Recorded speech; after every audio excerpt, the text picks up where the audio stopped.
Então ele disse: provavelmente vocês citarão para mim aquele provérbio: médico, cure-se a si mesmo. Significando: por que você não opera aqui, na sua própria cidade, milagres iguais àqueles que fez em Cafarnaum?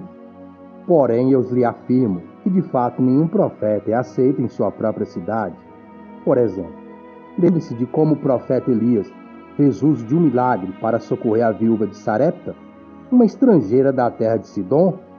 Havia muitas viúvas judias precisando de ajuda naqueles dias de crise, porque por 3 anos e meio não tinha chovido, e a fome espalhava-se pela terra. Todavia Elias não foi enviado a elas. Ou pensem no profeta Eliseu, que curou Naamã, o sírio, e deixou os muitos judeus leprosos que necessitavam de socorro. Estas observações provocaram a ira de todos que estavam na sinagoga. Levantando-se, amotinaram-se contra Jesus e o levaram à encosta do monte sobre o qual a cidade estava construída, para empurrá-lo no precipício. Porém ele passou por entre a multidão e os deixou. Lucas, capítulo 4, versículo 23 ao 30. Paz do Senhor Jesus Cristo.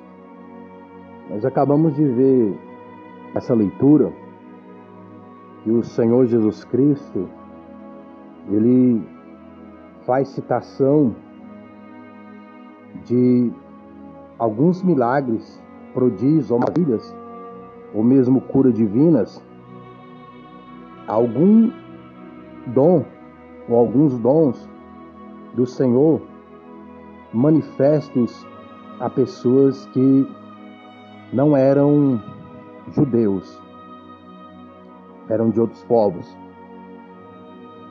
E ele traz à memória essas passagens para justificar o que estava acontecendo ali naquele momento. Que pessoas que não eram judeus creram e receberam a bênção do Senhor. Creram naqueles que Deus enviou no Velho Testamento. Por isso receberam a graça de Deus, a misericórdia do Senhor. Pois onde há graça, há misericórdia. E a misericórdia também é uma graça, na prática. Quem sabe, teoricamente, alguém possa colocar como se fosse coisas diferentes. Mas, na prática, se tornam um.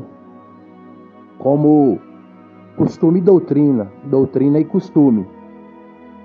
Doutrina é ensinamento. A pessoa tem uma doutrina que vai se refletir num costume. A pessoa tem um costume que refletiu a doutrina que tem dentro de si mesmo. É assim que eu vejo. E se você vê diferente ou é diferente, você pode colocar na parte aqui do comentário e me explicar aquilo que você entende a respeito do que será falado aqui, do que eu já estou falando e do que será ainda falado aqui. Eu estava numa reunião, aí um irmão de onde congrego ali, aí um irmão comentou que a graça é só no Novo Testamento, que no Velho não é graça, é misericórdia.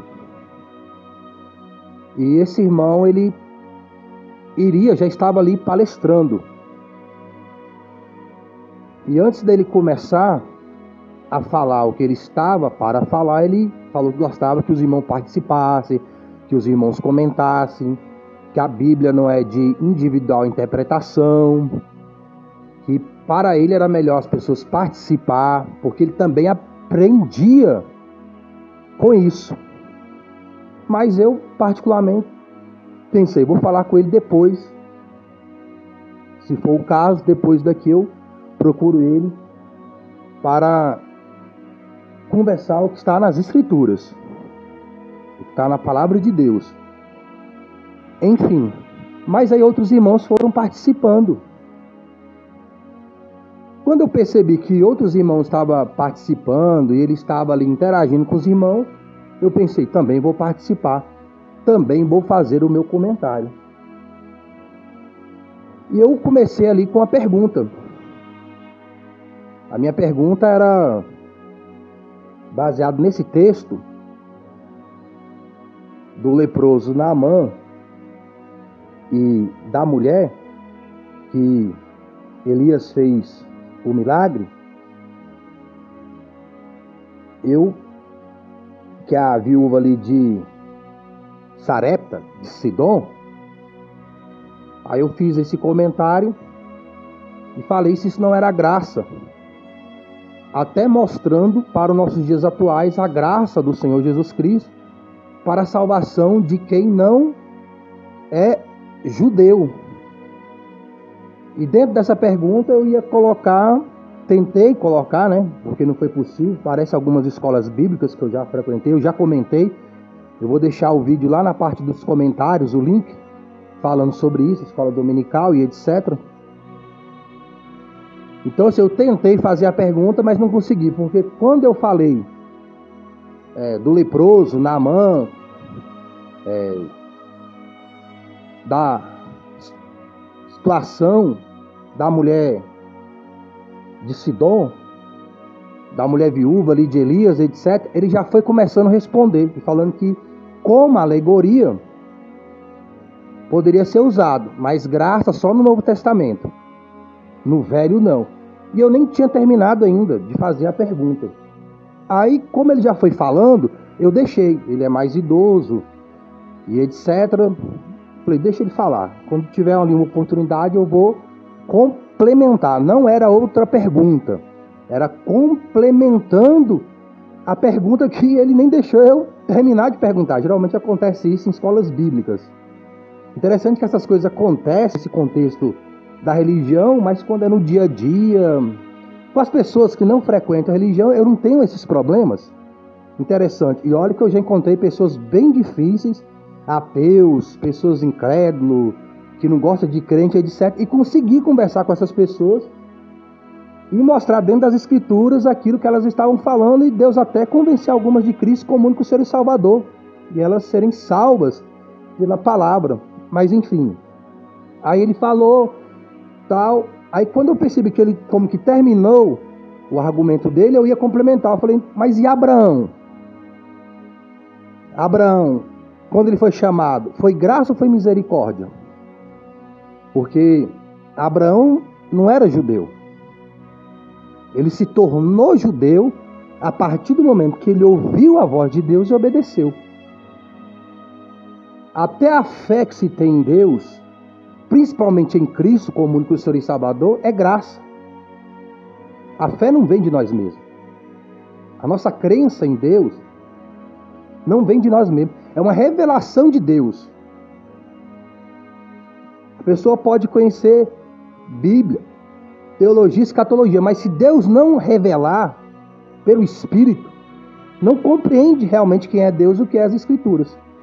Paulo estudou, Gamaliel, os fariseus estudavam a Bíblia com até um certo rigor, um certo zelo, mas não conheceram, não reconheceram ela em Cristo como único Senhor e Salvador da alma deles. Paulo teve que ter uma revelação, como que sobrenatural, para ele crer naquilo que ele já estudava, para ele entender realmente o que é a palavra. E a Bíblia fala do novo nascimento.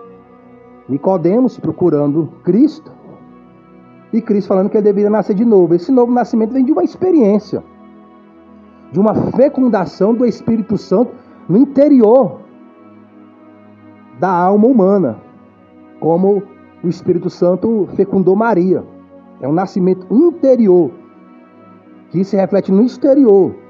E há um crescimento, porque ninguém nasce adulto espiritual. Nasce uma criança e vai desenvolvendo até ser adulto perfeito. Isso é, ter a fé perfeita em Deus, por causa de Cristo como único Senhor e Salvador. Aí eu fui fazer essa pergunta, fazer essa pergunta, não, complementar minha pergunta. A primeira pergunta, aí outro irmão já foi se intrometendo, não deixando eu me expressar, atrapalhando também o irmão que também estava a falar, me constrangendo ali, não permitindo que eu falasse das escrituras. Gente, a escritura. Eu não estava nem falando o que eu penso, mas aquilo que está nas escrituras. Quando eles perceberam que seria diferente daquilo que eles estavam falando, porque enquanto estava todo mundo concordando que graça é só no novo, beleza. Mas quando eu cheguei mostrando a graça no velho, ou se não é graça, que me explicasse que não é graça, aí eles me interromperam. E pior, quando foi no final da reunião, quase no final, esse irmão que me atrapalhou, para me continuar fazendo a pergunta, foi trazendo um contexto diferente do que aconteceu. Eu percebendo a mentira, eu tomei a palavra. Falei, não foi isso que aconteceu. Eu só falei porque quem estava falando deu oportunidade para isso na introdução. Que gostava que os irmãos participassem, que falassem, que ele aprendia também. E como outros irmãos estavam falando, eu também me senti inspirado a fazer o meu comentário, que não deixaram. Aí esse irmão que estava na frente, ele falou que não foi aquilo não, porque eu estava fazendo muitas perguntas. Eu não fiz nem a primeira. Como é que eu fiz muitas perguntas? Eu não consegui nem fazer a primeira. Quando eu estava fazendo a primeira, o irmão já começou a falar, respondendo, eu não tinha terminado. Quando eu fui complementar a pergunta, esse outro, que disse que eu estava fazendo muitas perguntas, não deixou eu falar. Então, assim, uma falta de respeito. Mas eu já estou calejado disso, eu sou muito experimentado nisso. É muitos anos passando por situações como essa, em escola bíblica, com pessoas que pensam que sabem mais do que Deus, que pensam que são mais do que o outro. Enfim, isso não me abala. Aí, lá tem um grupo dos obreiros, etc. E eu gosto de investigar as coisas. Porque até ensina, né? Pra gente investigar, meditar na palavra, ser igual os crentes de Bereia e etc. Mas isso é tudo na teoria, isso é tudo falácia. Porque quando alguém pratica isso aí, tem gente que não gosta e prega sobre isso. E discursa sobre isso. Mas na prática não gosta. Eles não gostam de um crente que viva isso na prática. Igual avivamento, renovo. Tem gente que fala de renovo, crente avivado. Mas se o crente estiver avivado, renovado, também não gosta. Oportunidade nem pensar, nem para fazer comentários como esse, às vezes nem para ler as escrituras, como está no vídeo lá, que está na parte do comentário, outros detalhes de outros assuntos dentro desse contexto. Aí eu cheguei no grupo e coloquei lá, porque lá no grupo tem pastores, tem presbíteros, tem teólogos, tem doutores, tem pessoas, entre as capacitadas em tal assunto. Eu coloquei lá, no Velho Testamento, quem foi salvo pela lei? Aí, para não causar polêmica lá no grupo e de certos irmãos, eu falei, podem me responder no pessoal. Até agora ninguém me respondeu, mostrou alguém sendo salvo pela lei no Velho Testamento. E ainda que tivesse um, ou quem sabe até 2 salvos, quem sabe até 3 salvos pela lei, e as outras pessoas foram salvas pelo quê? Ou só foi 1 ou 2 ou 3, mas não colocou ninguém, ainda ninguém colocou nenhum salvo pela lei no Velho Testamento, me respondendo o que eu perguntei. Já vai fazer aí por umas 3 semanas. O vídeo está sendo publicado nessa data, eu não sei quando você está ouvindo, mas até esse momento está para completar 3 semanas. Então ninguém me respondeu. Eu falei, quem foi salvo no Velho Testamento pela lei? No Velho Testamento, alguém foi salvo pela lei? Ninguém me respondeu. Passou um tempinho, eu coloquei outro. No Velho Testamento, as pessoas foram salvas pela lei ou pela graça? E eu pergunto a você, no Velho Testamento, as pessoas foram salvas pela lei ou pela graça? Porque no Novo, fala que ninguém é salvo pela lei. O Novo ensina que a lei mostra que você erra. A lei mostra que nós somos pecadores. E no Novo, revela a graça do perdão, da misericórdia de Deus. mas também já estava revelada no Velho. Porque quando alguém pecava, sacrificava um animal. Então não era pelas minhas obras que o pecado era coberto no Velho. É por um animal inocente que era morto, que o pecado era coberto. No Novo, o pecado é tirado do pecador. Mas esse animal sacrificado no Velho era uma graça de Deus para não condenar aqueles que ali estavam ao inferno. E aqueles que foram salvos no Velho Testamento é que confiaram que havia de vir alguém, o Salvador, para o salvar. Então aqueles que creram no sacrifício de Cristo antes dele se manifestar em carne e sangue, esses foram salvos. Porque o Cordeiro de Deus já foi preparado antes da fundação do mundo. Cristo não existiu do nascimento de Maria. Cristo já existia antes do nascimento de Maria. Antes do nascimento de Adão e Eva, Cristo já existia junto com o Pai e com o Espírito Santo. Cristo já existia antes de anjos, arcanjos, querubins e serafins. Cristo já existia em Deus, na essência de Deus, juntamente com o Espírito Santo. Ele foi enviado a nós ali pelo ventre de Maria, que é a porta para entrar neste mundo. A porta para entrar neste mundo é o nascimento da fecundação. Se alguém entrar por outro lugar, é ladrão salteador. Quem está nesse mundo aqui e não entrou nele pela porta, que é Cristo, é um ladrão. Satanás, os espíritos caídos, eles não estão aqui por Cristo. Agora os anjos de Deus, que estão aqui lutando contra esses espíritos enganadores, eles vêm aqui pelo nome de Cristo. Então eles também entram pela porta, mas não como homens. Quem entrou como homem aqui foi o Senhor Jesus Cristo através do ventre de Maria. Então Cristo já existia. Então eles creram no enviado de Deus. Como Cristo veio, morreu, ressuscitou e ele voltou para o céu.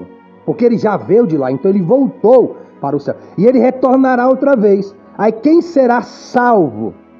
Aqueles que, como no Velho, aguardaram um Salvador. E aqueles que são salvos agora é aqueles que aguardam o retorno de Cristo para o arrebatamento. Porque só esse grupo verdadeiramente se santifica.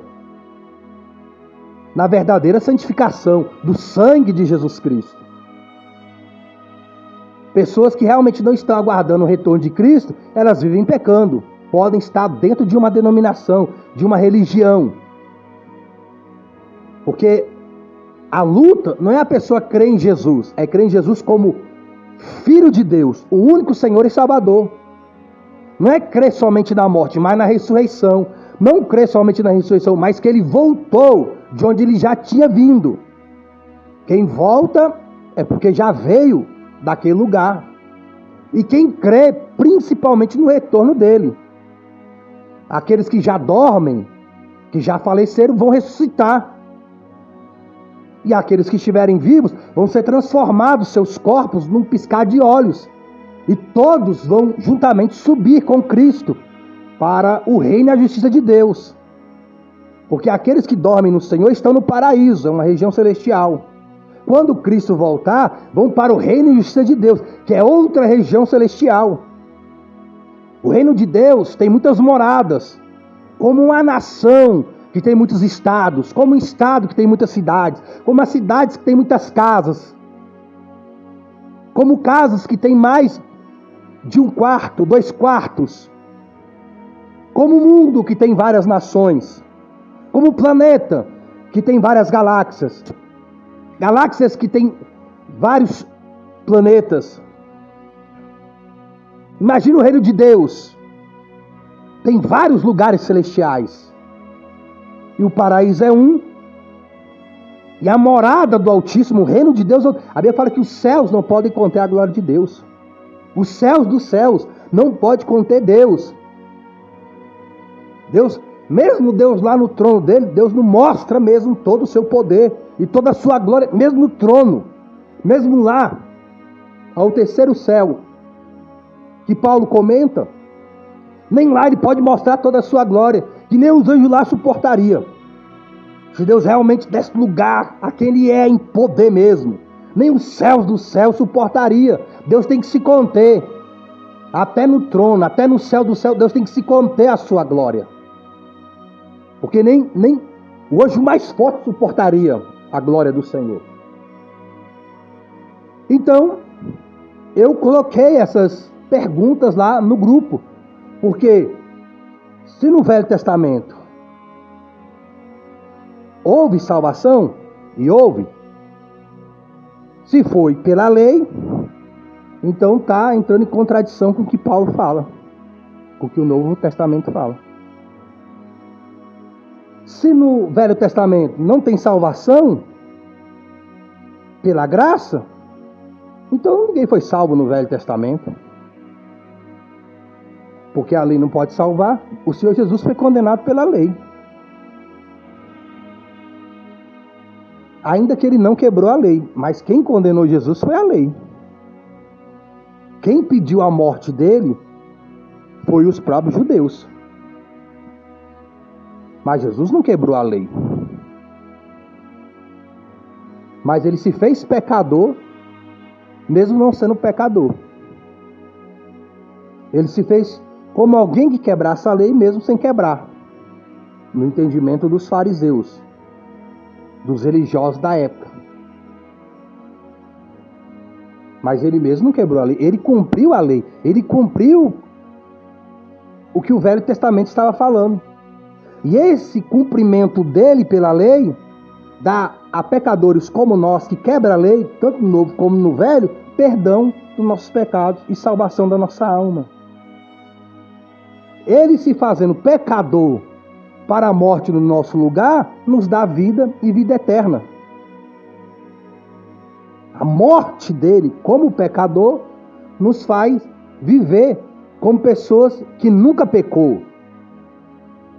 Essa é a justificação. Quando fala que o Senhor Jesus tira o pecado. Eis o Cordeiro de Deus que tira o pecado do mundo. Deus vai fazer um novo céu e uma nova terra. Por que nesse novo céu, nessa nova terra não vai ter pecado? Porque quem está lá não peca. Para não haver pecado no mundo, tem que tirar o pecado do pecador, mudando a vida dele. Isso a lei não pode fazer, somente a graça pode fazer. E essa graça já vem revelada lá de Gênesis. Graça. Abraão sendo chamado, graça, porque ele não era judeu. A Bíblia até fala lá em Gênesis 17, do versículo 9 em diante, quando Deus vai fazer uma aliança com Abraão, ele fala dos estrangeiros. Quando ele fala da circuncisão, ele fala o estrangeiro também, que for comprado, que estiver contigo, circuncidai eles também. Eles vão fazer parte também dessa salvação. Então não é simplesmente uma alegoria, é um fato, é uma realidade. O estrangeiro no Velho Testamento, que também confiou em Deus, foi salvo, Raabe. O Senhor Jesus veio ali dessa descendência de Raabe, graça de Deus, colocando uma mulher naquela situação de prostituta, como da descendência do Messias, do Filho de Deus. Isso é mais do que misericórdia, se há como discernir uma coisa da outra. Isso é graça. Uma pessoa que não era para fazer parte daquilo, fazer parte, graça. Naamã, a mulher, no contexto ali de Elias, porque quem era para receber os milagres, as maravilhas, etc., era só os judeus. Agora, até se tornar judeu também, foi uma graça. Deus deu a circuncisão. E aqueles que crescem em Deus, quisessem fazer parte, fariam também a circuncisão. Só que as pessoas estavam fazendo circuncisão só exterior, não do coração. As pessoas estavam oferecendo holocaustos, sacrifícios, só exterior, não do coração. Mais uma vez, confirmando que a lei não pode salvar. Mas a graça de Deus no coração de alguém que confia mesmo. Por exemplo, Raabe não fazia circuncisão. Mulher, circuncisão é só para homem. Mas a graça de Deus sobre ela, dela crer em Deus, circuncidou o coração dela para se apegar em Deus.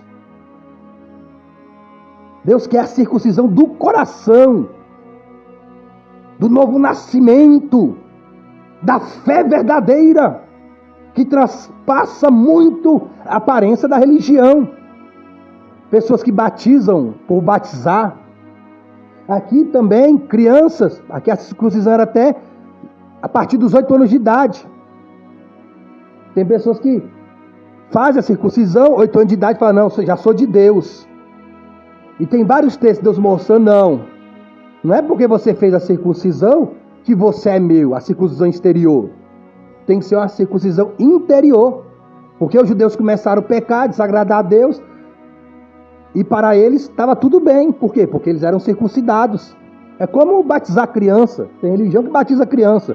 Eu escutei uma pessoa falar para mim que batizava criança para a pessoa ser daquela religião. Religião não salva. A circuncisão não salva exterior. É isso que o novo está falando. Mas também já está revelado no velho. Deus aplicando várias vezes o seu juízo, porque o povo estava fazendo algo exterior, de aparência, louvor de lábios. É um povo que louva a Deus de lábios, mas o coração está longe. Se apegaram à religião, à liturgia daquela religião.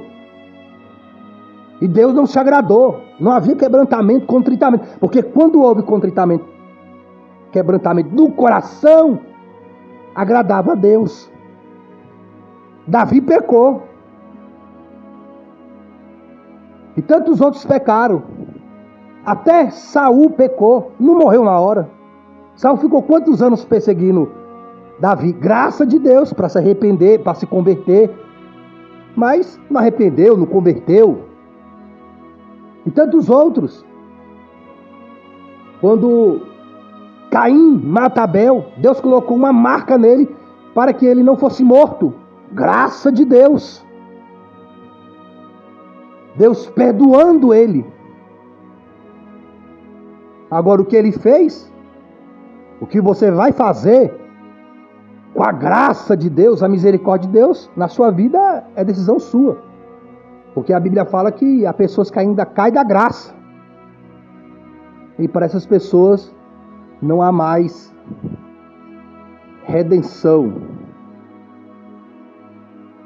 Uma vez que a pessoa nega a graça de Deus, que é algo muito valioso, inimaginável, mais do que todo o ouro e toda a prata deste mundo, não há como ter um segundo plano de salvação. Deus só tem um plano de salvação. De Gênesis a Apocalipse, Deus só tem um plano. Eu já ouvi falar que Deus tinha um plano B. Deus nunca teve plano B. Quem tem plano B, C, D, é quem não sabe o que vai acontecer. Quem sabe o que vai acontecer não precisa ter plano B, C, D, não. É o mesmo plano, já sabe o que vai acontecer. Deus não precisa, meu plano deu errado, o que eu faço agora? Não, ele já conhece. O plano de Deus nunca deu errado. Mas tem coisas que nós não vamos entender aqui. Todos. Tem coisas que vamos entender, alguém vai entender, mas também nem vai falar, porque sabe que não vai entender. João, na ilha de Patmos, ouviu vozes de trovões. Ele ia escrever, Deus falou, não escreve. Ficou só para ele e para os que estavam lá. Ele não transmitiu o que os trovões falaram. Ele não escreveu o que os trovões disseram. Ficou só para ele. Paulo viu coisas que não era lícito falar. Eu acredito que ele também teria dificuldade de expressar e mais dificuldade ainda das pessoas entender, compreender. Só quem está lá para saber. Então, só quem está dentro dessa revelação de Deus para entender. Tem coisas que não dá para expressar, falar. E mesmo se nós conseguíssemos, nós temos total ciência, não há como alguém entender. E também não vai fazer diferença para aquele momento. O que faz diferença é você entender que Cristo é o único Senhor e Salvador da alma, tanto no Velho como no Novo Testamento. Deus é o mesmo. O Deus do Velho, o Deus do Novo é o mesmo. Não muda. Não existe um Deus de uma maneira no Velho e um Deus de outra maneira em outro. Não, Deus é imutável. Deus é o mesmo pelo século dos séculos, de eternidade a eternidade, para sempre. Amém. A graça de Deus, de Gênesis a Apocalipse, pelas Escrituras. Agora, se alguém fala que não tem salvação pela graça no Velho Testamento, então a salvação foi pela lei. Quem é que é salvo pela lei? Quem foi salvo pela lei? Quem foi salvo pela lei? Deus encontrou graça em Noé. Deus encontrou a lei em Noé. Não, ele não encontrou lei, encontrou graça. Aquela graça ali é a graça de Deus. Ninguém pode se exaltar lá, chegar diante de Deus e se exaltar. Eu expulsei demônio, eu curei enfermo, eu vi várias maravilhas, eu preguei no seu nome. Não tem essa de eu, não, é Ele. Não é eu, é Ele. Não é eu, é Ele, é a graça dEle. O buscar Deus é graça dEle. Deus amou primeiro, ninguém amou Deus primeiro. É graça, Deus te amar primeiro, é graça. Deus revelar e te amou em Cristo, graça. Deus revelar que viria um Salvador, graça. Eu me apegar às leis, os mandamentos, os estatutos, as ordenanças, uma vida de obediência a Deus, graça. Não é obra minha, não é mérito meu, não é seu. Deus é Ele. Todo-Poderoso é Ele. Não é você, não sou eu. Até a revelação da lei, graça. Crer que a lei vem de Deus, graça. Confiar que a lei abençoa, graça. Amar a Deus sobre todas as coisas, o próximo como a ti mesmo, a lei de Deus, graça. Graça de Deus. Recompensa pelo serviço, graça. Galardão pelo serviço, graça. Porque Deus ainda vai recompensar quem obedece a Ele, obedecer a obrigação. Serve inútil fazer o que tem que se fazer.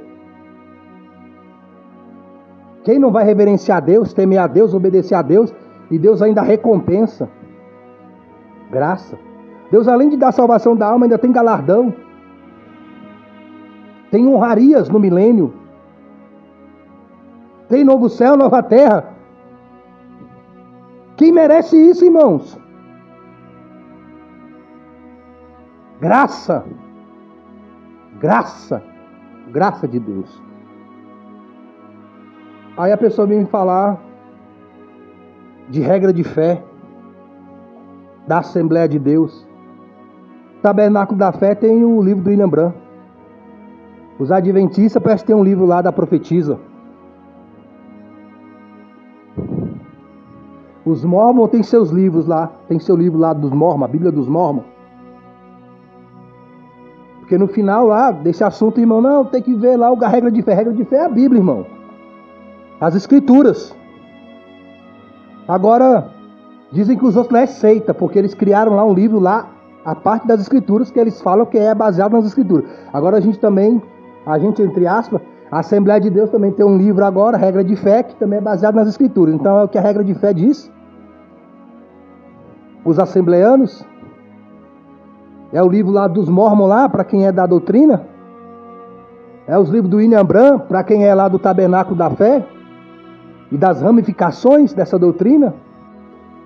Ou os livros, os panfletos, a literatura das Testemunhas de Jeová. Ou os panfletos, os livros da Igreja Católica, Intercessão de Maria, dos Santos, Oração de Terço, Oração de Ave Maria, Oração para Santo X, Santo Y, onde trazem outro contexto de mediação, de salvação da alma. Agora, cada um tem os seus livros, as suas regras de fé, conforme a sua religião, a sua denominação, a sua igreja. Pode ser. Mas a igreja é de Cristo. A palavra é de Cristo, a doutrina é de Cristo. O Espírito Santo é de Cristo. E a revelação de si mesmo é do próprio Cristo.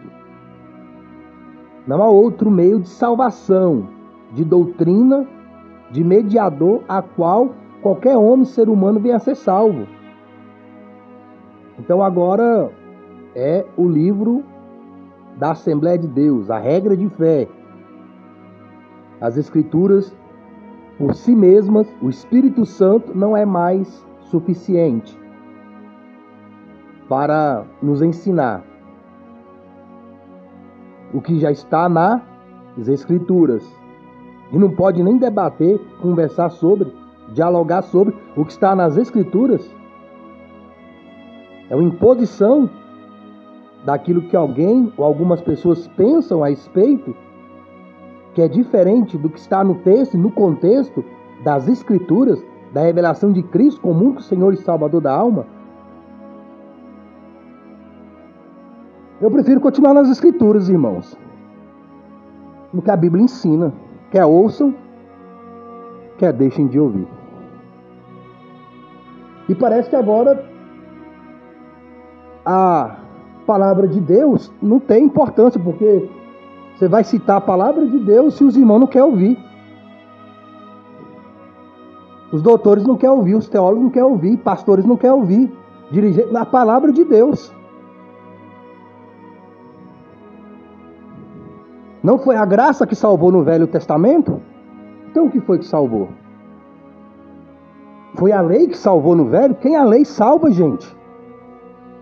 Quem a lei salva? Quem a lei salvou no Velho Testamento?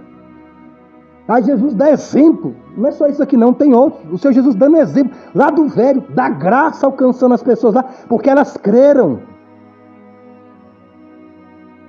E quem é que é salvo hoje? É os que têm a graça de crer. Agora, o esforço de permanecer é individual. Deus diz que a salvação é individual.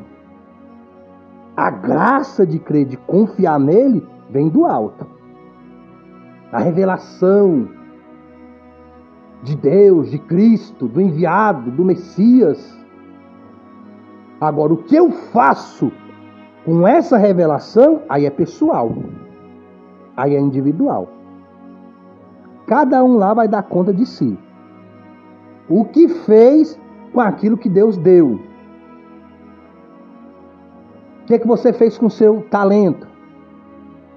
O que você fez com o seu dom? O que você fez com o dom da salvação que Deus te deu? Porque Deus falou para Moisés: aquele que pecar, riscarei. Se Deus falou que aquele que pecar riscará, é porque tem gente que tem o nome riscado, irmão. Deus não fala nada na Bíblia que não se cumpra. Mesmo em admoestações, exortações. Muitas vezes Deus admoestou e exortou. Aquela geração se arrependeu, se converteu. Mas a outra geração pecou e aconteceu aquilo que Deus falou. Não aconteceu naquela geração, mas aconteceu na outra geração. Na geração vindoura. A condenação da alma pode não vir na sua vida, porque você acredita. Mas se outro não acreditar, rejeitar a graça, porque há como rejeitar a graça. Há como rejeitar o Filho de Deus, mesmo tendo a revelação. Satanás e os demônios estavam onde? Eles estavam no céu. Eles rejeitaram Deus. Eles rejeitaram a soberania de Deus. Eles rejeitaram a autoridade de Deus, a dominância de Deus. Mesmo sabendo da salvação, porque eles já estavam lá, tudo salvo, tudo de boa. Mas eles rejeitaram. Eles quiseram viver do próprio jeito. Satanás quis viver do próprio jeito, não do jeito de Deus. E hoje é demônio, condenado no inferno, ainda vai para o lago de fogo. Então a pessoa pode estar na religião, pode ter um entendimento, que eu estou falando aqui, E ainda assim teu nome escapa do livro da vida. A pessoa rejeita. Porque até o livre-arbítrio é uma graça. De amar ou não amar. Amar não está no campo da emoção do sentimento. Amar está no contexto de fazer o que se deve. Quando a pessoa ama o dinheiro, o que ela faz? Ela mata, rouba, destrói. Ela faz todo tipo de atrocidade pelo dinheiro. Ela tem obras que mostram que ela ama o dinheiro. Quando a pessoa ama alguém, tem obras. Ama coisas, tem obras. Quando ama a Deus, tem obras. Agora, não é só amar a Deus, é amar a Deus de todo o coração, de toda a alma, de todo o entendimento, de todas as forças. Isto é, amar em primeiro lugar. Não é proibido você amar a sua esposa, seu marido, seus filhos, seus animais, quem sabe até algo, coisa. O pecado é você amar mais do que Deus. Duas jovens passaram por mim. Elas estavam de mão dadas. Quando elas foram passar por mim, eu falei assim: o Senhor Jesus ama vocês. Aí uma das garotas falou: eu também amo Deus. Eu nem duvidei. Eu não duvidei que ela ama a Deus. Tanto que no outro dia eu estava lá sentado no mesmo local. Eu estava fazendo um curso. Eu estava esperando a academia abrir, a reciclagem do curso de segurança, de vigilância, que tem que estar fazendo, se atualizando e etc. Eu estava no mesmo lugar sentado, esperando a academia abrir. As duas desceram do ônibus, eu vi. Elas já não estavam de mão dadas. E quando elas passaram por mim, elas não passaram de mão dadas. Com certeza ela ama a Deus. Ela mostrou que ela ama a Deus. Só dela passar ali por mim, não estar com a mão dada com a outra, ela mostrou o quê? Respeito. Não por mim, mas o amor que ela disse a Deus. Agora, amar a Deus em primeiro lugar. Amar a Deus acima do sexo. Amar a Deus acima de outra pessoa. Amar a Deus acima de coisas. Aí é outro patamar, irmão. Aí vos necessário é nascer de novo. Fique com Deus, tudo de bom e boa meditação nas coisas do alto.